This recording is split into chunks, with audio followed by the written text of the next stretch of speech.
Happy Thursday, Brian Manning here with the weekly update. Let's get right to it. Super stoked to be back at this again. It's been a little while. Took some time off, went on vacation with the family in December, had an amazing time, came back. January was just chaos. The amount of buyers that are out there getting pre-approved, certainly seeing a lot of momentum in the market. Substantial increase of buyer interest, probably because rates are lower. So that's great to see. But let's talk about the news. What's been happening? Let's first catch up on Fed president. So it was announced that Kevin Warsh should be the new Fed chair.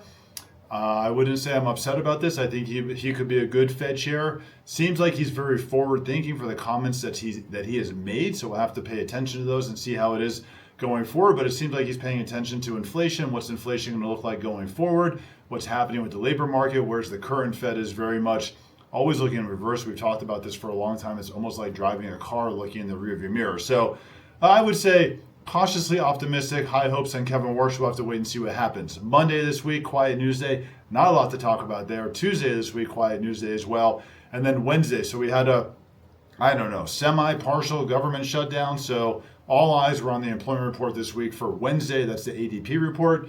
Wednesday, this is for the month of January. We had an expectation of 50,000 jobs that would be created in the month of January. We only got 22,000. So yet here we are again. Employment report we talked about so much last year, not looking strong. If we really break this down, small businesses added 0 jobs in the month of January. Then we look at large businesses, they actually lost 18,000 jobs. So mid-size, very small hiring, but 22,000 jobs for the month of January. That's very anemic. We also look at 2025 overall, it just ended up being a very weak labor market. And unfortunately, 2026 is following suit.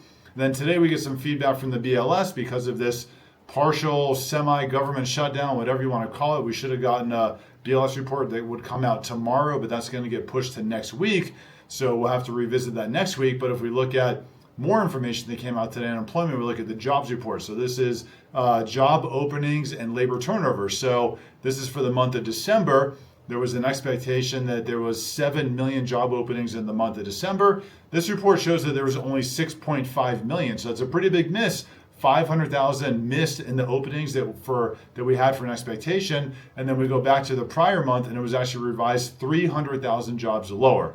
So all last year, the media and the Fed were talking about, oh my gosh, we have such a strong job market.